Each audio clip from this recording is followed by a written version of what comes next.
गुरु महाराज ने कहा था कि मैं जिसका हाथ पकड़ लेता हूँ उसे साथ में ही लेकर चलता हूँ, चाहे फिर वो हंसते चले या रोते।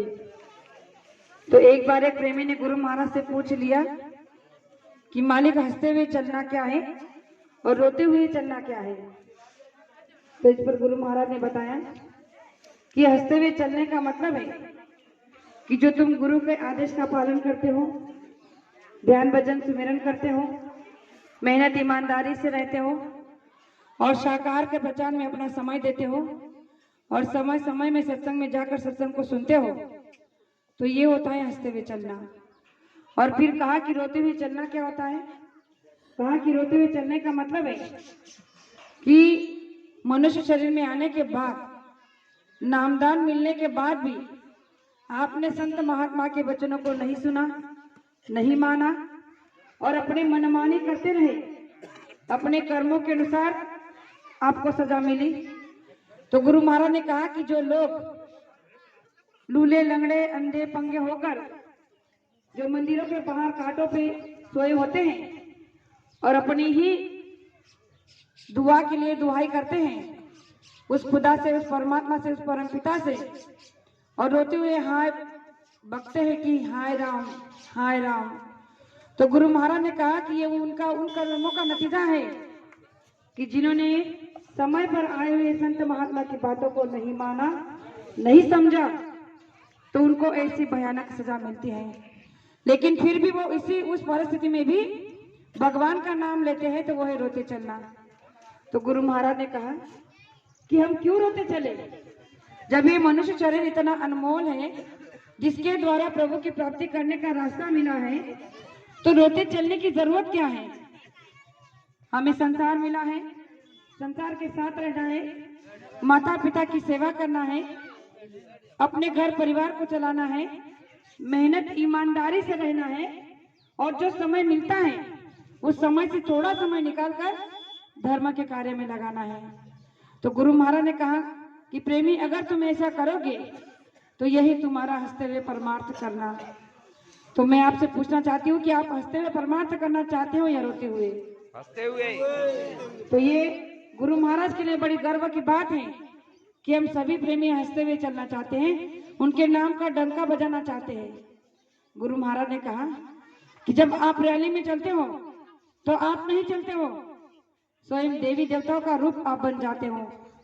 तो गुरु महाराज ने कहा कि जहां भी, जिस गांव में भी आपकी शाकाहार के प्रचार की रैली जाती है, तो आप उस गांव के प्रेमियों को एक संदेश जरूर देते चलना कि प्रेमियों, आपके संसार में, आपके भौतिक संसार में जो आपकी दुख तकलीफ बढ़ गई है, आपको बीमारी ने घेर लिया है, आपकी बरकत चली गई है, तो आप अगर इससे मुक्ति पाना चाहते हो तो जो है आप हमारे रैली में जो ये प्रेमी चल रहे हैं इनका दर्शन कर लो और एक नेक मनोकामना उनके आगे रखो, तो आपकी मनोकामना स्वीकार की जाएगी। गुरु महाराज ने कहा कि ये क्यों कहा कि हमारे अंदर इतनी शक्ति, इतनी ताकत है? नहीं, लेकिन गुरु महाराज ने कहा कि जब जब समय पर परिवर्तन होता है तो परिवर्तन ऐसे ही जीवों के द्वारा कराया जाता है। गुरु महाराज ने कहा था कि आगे चलकर कार्य तुम कर लेना, करते रहना, मैं फल आपको देते रहूंगा, तुम्हें केवल मेरे आदेश का पालन करना है और जिनको क्या देना है नहीं देना है वो मैं आपको समय पर बताते रहूंगा।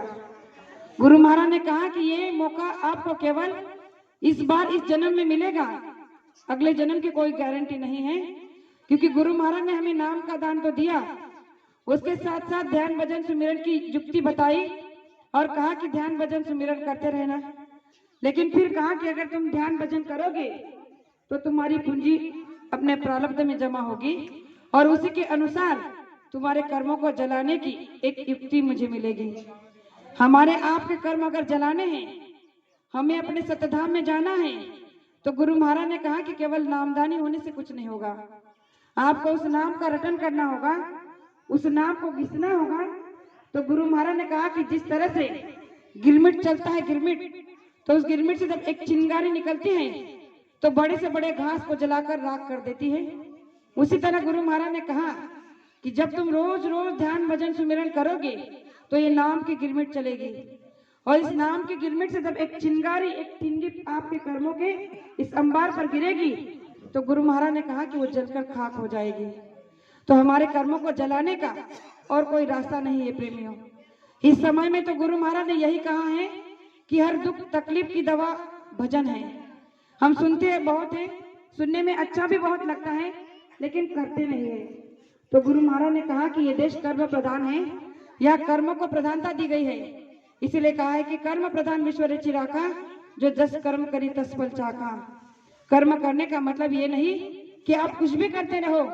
तो मालिक ने कहा कि आप अगर अनाप शनाप कोई भी कर्म करोगे तो उसकी माफी आपको कभी नहीं मिलेगी।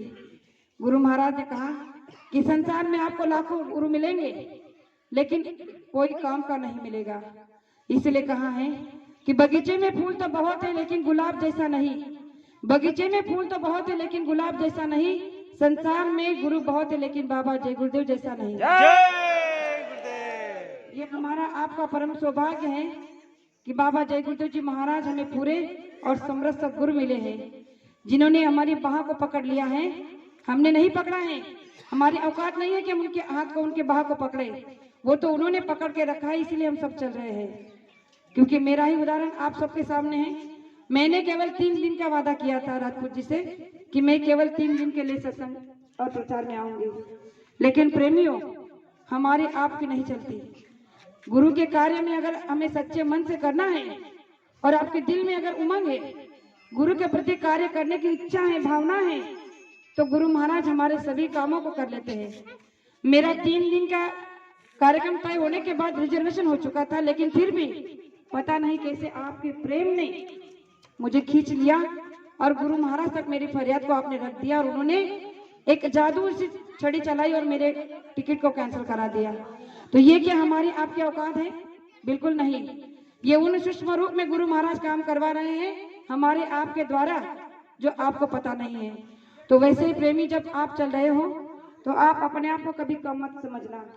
और इसीलिए गुरु महाराज ने कहा कि जब रैली प्रचार में आप चलते हो तो अपने वचन कर्म वाणी को ऐसे संभाल कर रखो कि किसी के दिल को ठेस ना पहुंचे, किसी को हमारे ओर से तकलीफ ना हो। अगर आप इस तरह से चलोगे तो गुरु महाराज ने कहा है कि आपके अंदर जो है प्रेम का स्रोत बढ़ेगा, आपके अंदर जो है प्रेम की भावना जगेगी, सद्भावना जगेगी, और एक दूसरे के प्रेम प्रति आप प्रेम करना ही सीखोगे। और वो जो है नकारात्मक भावना का जो अभाव आता है वो कभी नहीं होगा।